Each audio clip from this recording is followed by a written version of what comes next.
Here's his response on the Occupy Atlanta incident. Not going to end well. The rally was less than a half a block from my office in downtown Atlanta, and I came downstairs and walked across the street to lend my support and to encourage the people because I support their efforts all across America. And I didn't really ask to speak or request to speak.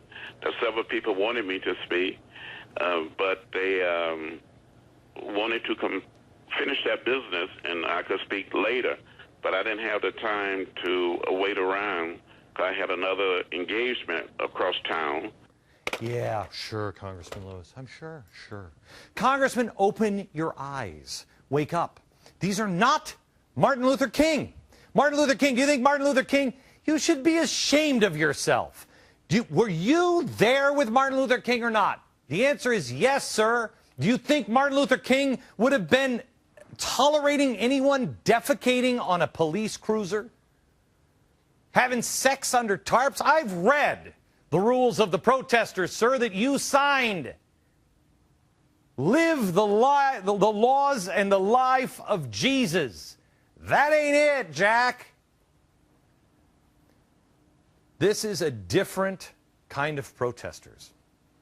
Now, I want you to know Nancy Pelosi raved about them. Here she is in all of her plastic surgery glory. No longer will the recklessness of some on Wall Street cause massive joblessness on Main Street.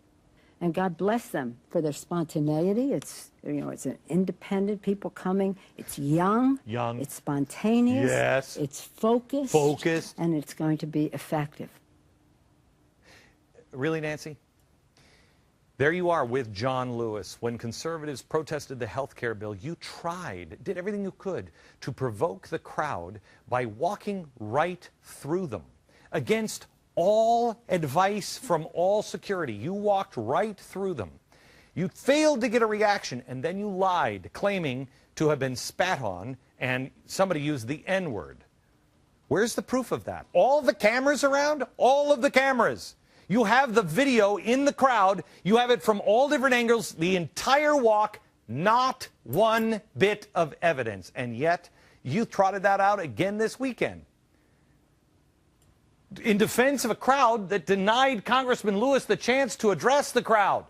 Where's the outrage? Where's the outrage over photos like this? Try this. Queer kids, why kill yourself when you can kill your parents? How about this one? The outrage over a protester in D.C. who said, quote, "They're devouring us, and now it's time we start devouring them back. Yes, I'm advocating cannibalism. We ought to cut them up and have a little ritual where we call it communion." Got a problem with that? Well, yeah, the guy's name. Have you heard that quote anywhere? Several New York State lawmakers are now receiving emails threatening them that they have to start taxing the wealthy. Quote, "It is time to tax the millionaires. If you don't, I'm going to pay a visit with my carbine to each of those tech companies you're so proud of and shoot every spoil Ivy League expletive I can find." Nancy, by the way, they reference in that the top 1%, and they are part of the 99. So it's not a Tea Party person. I don't know about you, but I've heard this kind of rhetoric before. Yeah, I have. From Che, from Lenin, from Stalin, from Mao, from Adolf, from all of them.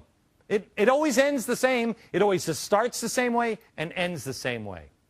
Do the people in Washington really think the guy that's holding the head of Goldman's CEO on a pike, you really think they're playing around? You really think they're not going to come for you? They're complaining about the bailouts that you voted for, Congressman. You've betrayed them too. Lewis is a civil rights hero in America. I don't care if you agree with him or not. I don't agree with him. But he's a civil rights hero. The man has done amazing things. And this is how we treated him? What is your out? You need one. Because you're the enemy. Nancy, I don't know what you're thinking, but these people will burn down houses, they'll burn down your vineyard, they'll burn down your private jet, whatever else you own, because you voted for TARP. They believe you're in bed. Nancy, please, read this. Read this. You won't, because you're arrogant. You're so hell-bent on trying to score political points, you're so drunk with power that you're blind and you're not seeing it coming. I warn anyone in America within the sound of my voice, please listen to me. I told you this would happen 2 years ago, and people laughed at me. Please, I warn you now. If you have any kind of money, if you have any kind of means, and I mean you and your husband or your wife make $100,000 a year, that's money. They'll take it. I warn anyone that is a CEO, God help the bankers, anyone who's a CEO of a big business or runs a small business. I don't care if it's a gas station or a convenience store. I warn anyone who is Jewish or stands with the Jews, anyone who is Christian outside of the Westboro Baptist Church, and I warn politicians on both sides of the aisle. You will pray for the help of the Tea Party. You thought they were radical? Oh, no, no. You're about to meet the radicals. The Tea Party wants the Constitution. They want a return to the law. They want an end to the criminal corruption on a global scale. And in the end, mark my words, it's going to be mainly people that are viewing this show and Tea Party members and the 912 members that will hide your sorry ass when the revolutionaries come to get you and haul you out in the street and kill you. We'll do it because that's who we are. But understand this, once the revolutionaries are gone, if you have done something criminal, you're not going to be killed in the streets, but you will go to jail after a fair and just trial. The Tea Party doesn't believe in social justice or collective salvation. The Tea Party believes, as our founders did, in equal justice under the law for all. Now, let me give you an update. We showed you almost 200 days ago Stephen Lerner planning this. Francis Fox Piven planning this. The Blaze now has new video of Francis Fox Piven setting this up in classes. This has been in the work. It's been in the works for a long time. And let me show you something new. The connection now, finally, to the Working Families Party. Working Families Party, I don't know if you remember them, but they are connected to SEIU. They're also connected to Acorn. You know, Acorn, the one helping the, pimps and the would-be child sex slave traffickers with tax evasion. If you're a fan of the talk show on Fox that we did, you'll remember the scam we uncovered and called Crime Inc. It was a global warming scam. We showed you all of the people that were involved in that. And I remember in the last show, I said, you know who the grand wizard is of Crime Inc.? And everybody said, oh, it's Soros. No, it's not George Soros. It was Joel Rogers. Joel Rogers. Now, who started the Working Families Party? Joel Rogers did. That guy. This has been in the works for a very long time. Remember, the Tides Foundation started in the 1980s. Joel Rogers started this movement in the 1990s.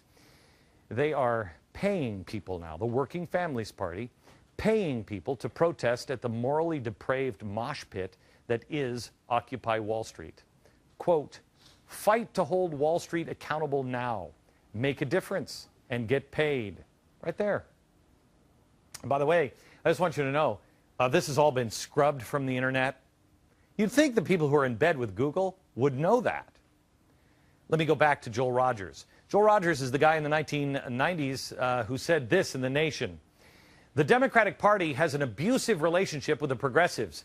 Democrats take our time and our money, then almost always move it to the right. The best way to end an abusive relationship is to leave it. We need a meaningful threat of exit from the Democratic Party, a new party that can punish unaccountable Democrats by running against them and reward nice ones by not.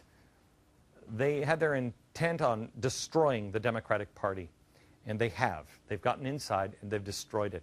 The Democratic Party, as you know it, is over. There are revolutionaries now in charge. It took a while, that was 1992, but they're there. And now they're doing it from the useful idiots. They're training the useful idiots in the hideouts of the Marxists, the radicals, the revolutionary, and the Islamic radicals. They're called universities. And you're paying to fund that hideout. Meanwhile, they're paying our kids $600 a week. And, you know, here's the plus side. They get to have sex with people in tarps while eating smoked salmon and defecating on cop cars. You see this guy? This guy. He's got gray hair. Who are these losers? Make no mistake, it would be very easy to laugh at these people, but don't. Don't. We are entering very difficult and dangerous times. You're witnessing the destruction of your country. When you spread the wealth around, it's good for everybody. And that any health care funding plan that is just, equitable, civilized, and humane must redistribute wealth from the richer among us to the poor and the less fortunate.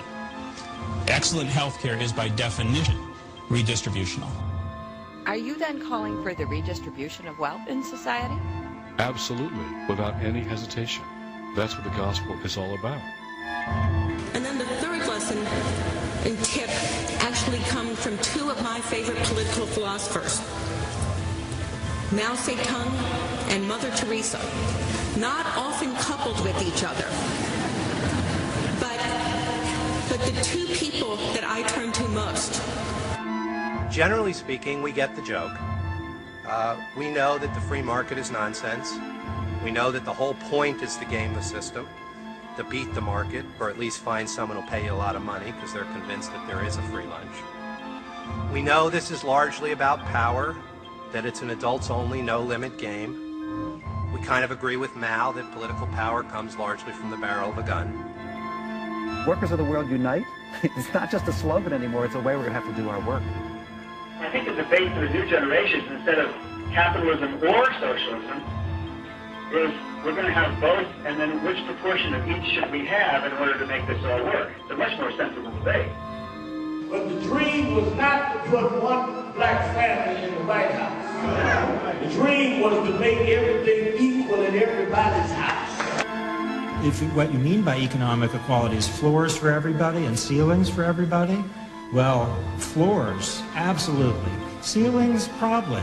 You have a consumption tax. Certainly a consumption ceiling, great. Because we have been guided by a Republican administration who believes in this simplistic notion that people who have wealth are entitled to keep it, and they have an antipathy towards the means of redistributing wealth. You state up front that your starting point is, quote, no-nonsense Marxism, unquote. But you dispel all the negative images we have been programmed to conjure up with just the mention of that word socialism or Marxism. The wealthy are getting way too wealthy, and the middle-income class is left behind. When it gets out of whack, as it did in the 20s and it has now, you need to do some redistribution. This is a form of redistribution. Definitely. If you redistribute too much, then the system doesn't work because you take the incentive out of it. No more broken treaties. No more broken treaties. Give them the wealth. Give them the wealth. Give them the dignity. Give them the respect. The rich are not paying their fair share in any nation. And guess what this liberal will be all about? This liberal will be all about socializing, would be about basically taking over and the government running all of your companies. There's this union guy that you probably haven't seen on television and the mainstream media. He's not very good at hiding his hired protesters. Remember, Nancy Pelosi and the press will report that this is all grassroots, not AstroTurf. Here he is. How did you organize this? How did you organize this group of people? Our volunteers in the organization, some of them are volunteers for us. ¿Este hombre dónde es? Oh, es de la iglesia. ¿De iglesia? ¿Y ese hombre es tu jefe? Sí, nosotros venimos, como dijera, reclamando los derechos de cada quien, nuestro dinero. ¿Y qué estás protestando? ¿Qué estás haciendo hoy? Aquí, pidiendo el dinero, lo que nos han quitado. Are you paying them? Some of them are volunteers. Some of them aren't. I can't identify them. I can't. Well, he might be blind. I'm not really sure. He can't identify them. What was it that Nancy said? Oh, yeah, that's right. Spontaneous.